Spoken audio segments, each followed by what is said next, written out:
پتہ نہیں لوگ اس بات پر اعتراض کیوں کرتے ہیں کہ بلی 900 چوہے کھانے کے بعد حج کو چلی گئی۔ اگر کوئی بلی 900 چوہے کھانے کے بعد بھی حج پر چلی جائے تو پاکستان کے معروضی حالات کے مطابق تو وہ دنیا کی عظیم ترین بلی ہوئی۔ پاکستان کی تو بدقسمتی یہ ہے کہ یہاں 900 بار آزمائشوں سے اور مسائل سے گزرنے کے بعد وجود اور ان گنت لوگوں کے لیے مسائل پیدا کرنے کے باوجود کسی کو ذرا شرم نہیں آتی۔ خاص طور پہ اسٹیبلشمنٹ کے سر پر ہاتھ کا تو خاصا یہ ہے کہ وہ بڑے بڑے سیاستدانوں کو، سمجھدار سیاستدانوں کو بے وقوف بنا دیتا ہے، ان کی آنکھوں کے آگے پٹی باندھ دیتا ہے، انہیں سمجھ آنا ہی بند ہو جاتی ہے۔ وہ ہزار بار ہارتے ہیں، انہیں لوگ ریجیکٹ کرتے ہیں، وہ دھاندلی نہیں دھاندلے سے جیتتے ہیں، وہ اسٹیبلشمنٹ کی منتوں ترلوں سے جیتتے ہیں، وہ بوٹ پالش کرنے کے نتیجے میں جیتتے ہیں، اور اس کے باوجود وہ ویسے ہی بے شرم کے بے شرم رہتے ہیں۔ اب اپنے نون لیگ والے دوستوں کو دیکھ لیں، پنجاب ان کے ہاتھ سے نکل گیا، پی ٹی آئی نے مکمل طور پر پنجاب پر قبضہ کر لیا، سب کو پتہ ہے کہ وہ دھاندے سے جیتے ہیں، لیکن اس کے باوجود شہباز شریف صاحب پھر وزیر اعظم بننے کے بعد فرما رہے ہیں کہ وہ پورے ملک میں ٹرانسپورٹ کا جال بچھا دیں گے، ایفیشینٹ ٹرانسپورٹ کا جال بچھا دیں گے۔ منتخب شدہ اپنے والوں وزیر اعظم پاکستان نے یہ اعلان کیا ہے، یہ راز بتایا ہے قوم کو کہ بھائی لوگ جو ہے، قومیں جو ہے نا، وہ وقت بچانے سے ترقی کرتی ہیں۔ وقت سب سے بڑی جو ہے وہ قیمتی چیز ہے، اور وقت بچانے کے لیے یہ ضروری ہے کہ ایفیشینٹ ٹرانسپورٹ ہو۔ ویلیاں دی قوم جنہوں کوئی کام ہی نہیں، جہاں پہ لاکھوں نہیں کروڑوں نوجوان بے روزگار ہیں، جہاں پر لاکھوں نہیں کروڑوں بچے سکولوں سے باہر ہیں، جہاں لوگ فارغ بیٹھے ہیں، ان کے پاس کرنے کو کام نہیں ہے، بزنس کرنے کے لیے پیسے نہیں ہیں، ہل چلانے کے لیے زمین نہیں ہے، اور کسی دفتر میں نوکری نہیں ہے، جہاں پہ لوگ فارغ ہیں، جہاں پہ بچے سکولوں سے باہر ہیں،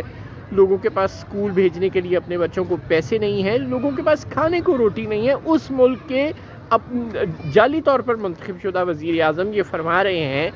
کہ قوم کا مسئلہ ٹرانسپورٹ ہے، لہٰذا ایفیشینٹ ٹرانسپورٹ کا جال بچھا دیں گے۔ جناب اپنے والوں وزیر اعظم پاکستان صاحب، یہ پرانا پاکستان نہیں ہے۔ آج کے پاکستان میں بلوچستان اور سندھ پر پاکستان پیپلز پارٹی کی حکومت ہے، خیبر پختونخوا پر علی امین گنڈا پور کی حکومت ہے۔ صرف آپ کے پاس پنجاب پر حکومت بنوا کر آپ کو دی گئی ہے، اور مرکز میں حکومت آپ کو دی گئی ہے۔ اب اگر آپ دوبارہ لاہور میں اور ملتان میں اور فیصل آباد میں اور کھاریاں میں اور پورے پنجاب میں میٹروز کے جال بچھانے کی کوشش کریں گے نا، تو آپ کو سخت اپوزیشن کا سامنا کرنا پڑے گا۔ آپ کو جب بلاول بھٹو کو جواب دینا پڑے گا، جو کیٹیگوریکلی یہ فرما چکے ہیں کہ اب وہ اسلام آباد کی بجائے اپنا زیادہ وقت لاہور، کراچی اور کوئٹہ میں گزاریں گے۔ اب اگر بلاول بھٹو کراچی اور کوئٹہ میں واقعی اپنا وقت زیادہ گزاریں گے تو اس کا مطلب ہے کہ وہ بلوچوں کے لیے ٹرانسپورٹ کا مطالبہ کریں گے، اس کا مطلب ہے کہ وہ سندھیوں کے لیے مزید ٹرانسپورٹ کا مطالبہ کریں گے، اس کا مطلب ہے کہ وہ بلوچوں کے لیے پانی کے مسئلے کو حل کرنے کا مطالبہ کریں گے، اس کا مطلب ہے کہ وہ کہیں گے کہ بھائی کوئٹہ شہر بھی پاکستان کا حصہ ہے، اس کے پاس پانی نہیں ہے، گوادر بھی پاکستان کا حصہ ہے، اس کے پاس پانی نہیں ہے۔ آپ کو ان پروجیکٹس کے لیے پیسے الوکیٹ کرنے پڑیں گے، آپ کو یہ پرانے زمانے والی حرکتیں چھوڑنی پڑیں گی کہ پاکستان کا مسئلہ ٹرانسپورٹ ہے، لہٰذا مزید میٹرو، مزید اورنج ٹرین چلا دو اور اس طرح ملک بن جائے گا۔ بلاول بھٹو کی صورت میں آپ کی اپنی صفوں کے اندر ایک بہت بڑی اپوزیشن اب موجود ہوگی۔ یہ ٹھیک ہے کہ بلاول بھٹو نے وقت کے ساتھ ایک سمجھوتا کر لیا ہے اور انہوں نے ایک مرتبہ پھر آپ کو وزیر اعظم بنوا لیا ہے، باوجود بہت سے دعووں کے جو وہ الیکشن کیمپین کے دوران کرتے رہے کہ وہ پرانے سیاستدانوں کے ساتھ نہیں چلیں گے، لیکن وہ آپ کے ساتھ چل رہے ہیں۔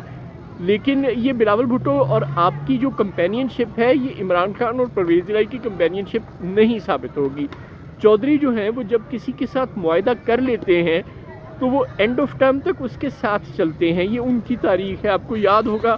پرویز مشرف کے ساتھ جو کولیشن تھی چودھری پرویز الہی اور چودھری شجاعت صاحب کی، انہوں نے 5 سال کیا 10 سال بھی پرویز مشرف کے ساتھ نکالے، جب تک وہ پاکستان کی سیاست میں ایکٹیو پارٹ پلے کرتے رہے۔ اس وقت تک چودھری برادران نے پرویز مشرف کی حمایت سے ہاتھ نہیں کھینچا تھا، اور جب تک نواز شریف کے ساتھ تھے چودھری برادران، تب بھی جب تک اینڈ آف ٹرم نہیں ہو گیا تھا، یعنی نون لیگ کی حکومت کو لپیٹ نہیں دیا گیا تھا، جب تک میاں نواز شریف کو قید نہیں کر دیا گیا تھا، مشرف نے ماشاء اللہ نہیں لگا دیا تھا، اس وقت تک چودھری برادران اینڈ آف ٹرم تک جو 99 میں حکومت بنی تھی اور جو ختم کر دی تھی جنرل پرویز مشرف نے 2000 میں، اس حکومت کے خاتمے تک 98 سے لے کر اور 2000 تک چودھری برادران میاں نواز شریف کے ساتھ رہے تھے۔ جب نئی الائنمنٹ، نئی بساط بچھ گئی، نئی پولیٹیکل الائنمنٹ شروع ہو گئی، تو اس وقت بالکل چودھری برادران نے جب نون لیگ ٹوٹی اور پرویز مشرف کے ساتھ اپنا الائنس کر لیا اور میاں نواز شریف کو چھوڑ دیا، لیکن پھر جب تک پرویز مشرف پاکستان کی سیاست میں رہے وہ ان کا ساتھ دیتے رہے. بعد میں بھی وہ پرویز مشرف کے جانشین جو اہل قوت تھے، جنرل کیانی اور جنرل راحیل شریف اور جنرل باجوہ، ان سب کا ساتھ دیتے رہے. لیکن جب انہوں نے عمران خان کے ساتھ جنرل باجوہ کے کہنے پر الائنس کر لیا 2018 میں، تو پھر جب جنرل باجوہ نے انہیں کہا کہ اب آپ انہیں بیچ راستے چھوڑ کر بھاگ جائیں، تو انہوں نے انکار کر دیا. وہ 2024 تک عمران خان کے ساتھ رہے اور آج تک جو اصل کافی تو بہرحال جو چودھری پرویز رائی اور ان کے صاحبزادے ہیں وہ آج تک عمران خان کے ساتھ ہے. البتہ آپ زرداری صاحب سے ایسی کوئی توقع نہ رکھیں کہ آپ کو پتہ تو ہے کہ آپ کی حکومت زرداری صاحب کی اور بلاول صاحب کی مرہون منت ہے، لیکن یہ زرداری صاحب وہی ہیں جو کہا کرتے تھے کہ وعدے کوئی قرآن حدیث نہیں ہوا کرتے. یہ ماضی میں بھی اپنے ساتھیوں کو چھوڑ کر چلے گئے تھے، اور اب بھی اگر انہیں یہ ضرورت محسوس ہوئی کہ کسی وقت وہ اس جہاز سے اتر جائیں، تو میرا نہیں خیال کہ وہ اس میں دیر کریں گے. وہ بالکل اس جہاز سے اترنا پسند کریں گے اگر انہوں نے اسے اپنی بقا کا مسئلہ سمجھا، یا انہوں نے اپنے یہ سوچا کہ ان کا ووٹ بینک انٹیکٹ نہیں رہے گا. وہ بالکل آپ سے گردن پر تلوار کی نوک رکھ کر اپنے مطالبات منوائیں گے. وہ بلوچستان کے لیے آپ سے پیسے مانگیں گے، وہ سندھ کے لیے آپ سے پیسے مانگیں گے. انہوں نے اسی لیے وزارتیں نہیں اگر آپ انہیں پیسے نہیں دیں گے، اگر آپ سارے وسائل کا رخ پنجاب کی طرف رکھنے کی کوشش کریں گے، تو پھر آپ کو بہت سخت اپوزیشن کا سامنا کرنا پڑے گا. وہ آپ کے خلاف ووٹ آف نو کانفیڈنس کی حد تک تو شاید جلدی نہ جائیں، لیکن بہرحال آپ کو بہت زیادہ ٹف ٹائم دیں گے. آپ کو بجٹ تک پاس نہیں کرنے دیں گے. آپ ان کی حمایت کے بغیر اب بجٹ تک پاس نہیں کر سکتے. آپ کے پاس سادہ اکثریت تک موجود نہیں ہے پارلیمنٹ میں. تو آپ کسی غلطی میں نہ رہیں کہ یہ پرانا زمانہ ہے. بالکل پی ڈی ایم کی جب پہلی حکومت تھی تو وہ 13 جماعتوں کی حکومت تھی، اور جو آج کی حکومت ہے وہ صرف 2 جماعتوں کی ہے. لیکن اس میں اور اس میں ایک بہت بڑا فرق ہے. آج آپ کے پاس جتنی طاقت پہلے تھی اس سے بھی کم ہے، اور اپنے جو بلو بھائی ہیں ان کے پاس جتنی طاقت پہلے تھی اس سے بہت زیادہ ہے. آپ کی حکومت ایک ہی ستون کے سہارے کھڑی ہے، اور اس ستون کا نام ہے آصف علی زرداری. اور آصف علی زرداری کا اصول ہے کہ وعدے قرآن اور حدیث نہیں ہوتے.